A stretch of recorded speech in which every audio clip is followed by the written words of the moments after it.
Church bell.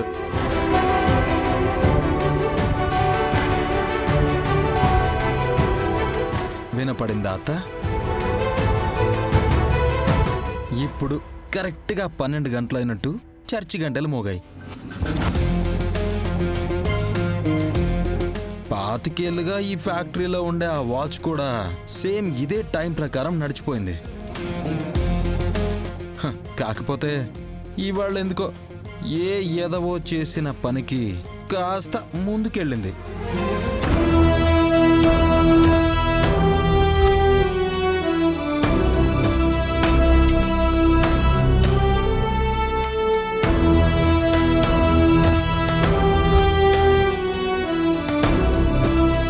భయ్యా, నువ్వైతే ఒక్క నిమిషం ముందే ఇన్ టైంలో ఫ్యాక్టరీకి వచ్చేసి రిజిస్టర్లో సంతకం కూడా పెట్టావు కదా.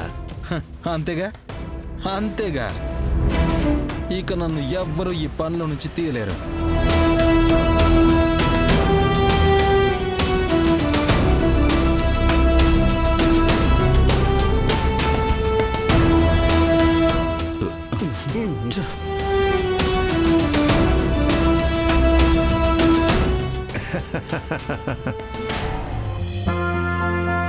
ప్రియాతి ప్రియమైన నా కార్మిక సోదరులారా, లేటుగా వస్తే 1 రోజు సస్పెన్షన్ ఇస్తాం, 3 రోజులు అలానే వస్తే ఉద్యోగం నుంచి తీసేస్తాము అని యాజమాన్యం పెట్టిన నిబంధనలు నాకు నచ్చలేదు.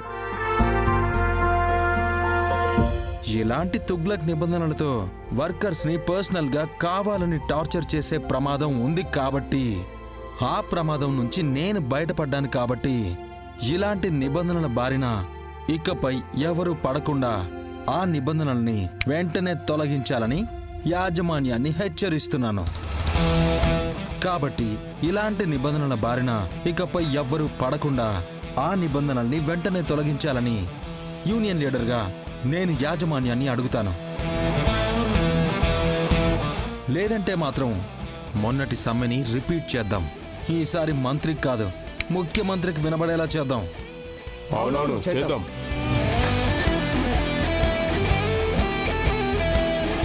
ఇడియట్స్, ఆ వెంకీ గాడిని పాతి పెట్టినా పర్లేదని చెప్తే అసలు ఎలారా వదిలిపెట్టారు? పైగా మ్యాగీ దగ్గర టెండర్ ఫామ్ ని కూడా వదిలిపెట్టారు కదరా. అసలు మీరేం చేశారా? బిర్యానీలు తిని బీర్లు తాగి నిద్రపోయారా? లేదు సార్, మీరు చెప్పినట్టుగానే చాలా సీరియస్గా అటాక్ చేశాం. కానీ వాడు మాకు చుక్కలు చూపించాడు సార్. Sorry sir. రిషి గారు, నిన్ను ఇప్పుడు నేను మాట్లాడినంత వినేసిందా ఏంటి? Thank you so much. థ్యాంక్సా? ఎందుకండి? మా బావ ఖచ్చితంగా వస్తాడని మీరు చెప్పారు కదండి. మీరు చెప్పినట్టుగానే మా బావ వచ్చేసాడు. అందుకే మీకు థ్యాంక్స్ చెప్తున్నాను.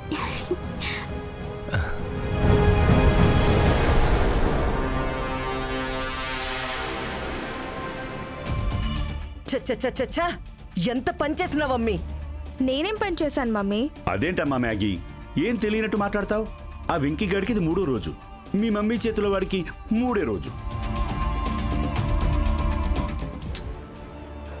ఈరోజు లేటుగా వస్తే వాడి పేడ ఫ్యాక్టరీకి వదిలే రోజు. కానీ నువ్వు చేసిన పనికి వాడు సేవ్ అయ్యాడు, మేము ఫూల్స్ అయ్యాం.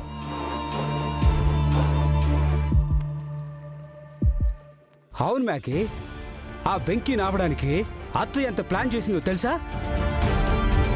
అసలు ఆ ప్లాన్ కోసం నేను, మావయ్య, మా యదవులు ఎంత కష్టపడామో తెలుసా?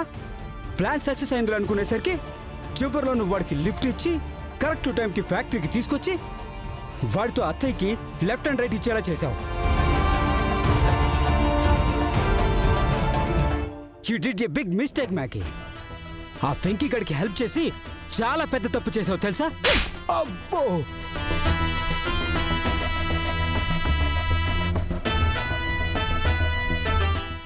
వాడికి నేను హెల్ప్ చేయడం ఏంట్రా? గట్టిగా మాట్లాడితే వాడే నాకు పెద్ద హెల్ప్ చేశాడు. ఆడు నీకు హెల్ప్ చేయడం ఏందమ్మీ? అవును మమ్మీ, దారిలో నేను వాడికి లిఫ్ట్ ఇవ్వకుండా తప్పించుకుని వస్తూ ఉంటే ఎవరో ఎదవలు నన్ను రౌండప్ చేశారు.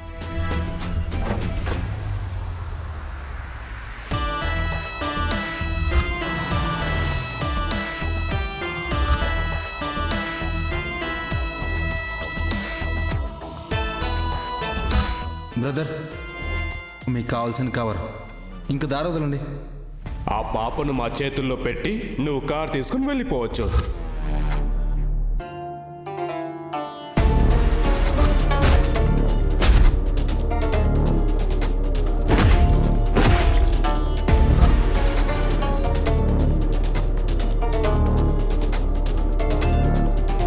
ఇంత కథ జరిగుండాదా? అవును మమ్మీ, ఆ వెంకీ గడే లేకపోతే నేను ఈ పాటికి నేరుగా గాడ్ దగ్గరికి పోయేదాన్ని. నిజమే మ్యాగీ, నువ్వు చెప్పిన దాన్ని బట్టి చూస్తే ఆ వెంకీ గాడే. అబ్బో! ఇప్పుడు ఎందుకు కొట్టేవతాయా? ఆ వెంకీ గాడిని గాడ్ అన్నావు కదరా గాడిద. ఇప్పుడు దీన్ని బట్టి నీకేమర్థమైందిరా? ఎంత అమ్మో, ఎంత హెల్ప్ చేసినా ఆ వెంకీ గాడిని గాడ్ అని సంబోధించకూడదని, అంతేగా? కాదురా, మరి నిన్ను గాడిదండం కరెక్ట్ అని.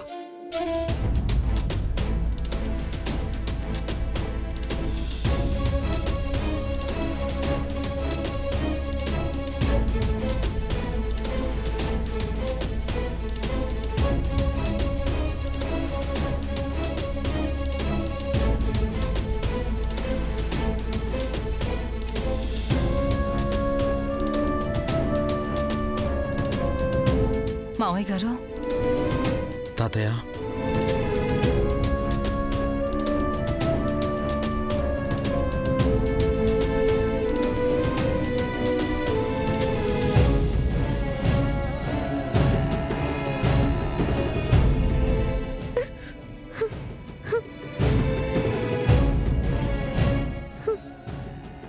అమ్మ విద్య, ఏంటిది?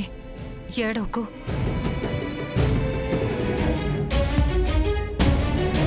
ఎందుకు విద్య కన్నీళ్లు పెట్టుకుంటున్నావు?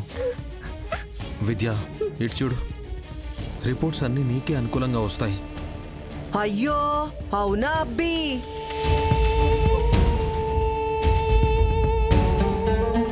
రిపోర్ట్స్ అన్నీ మీ చెల్లికి అనుకూలంగా వస్తాయా? అంత ఖచ్చితంగా నువ్వు ఎట్టా చెప్తా ఉండావో?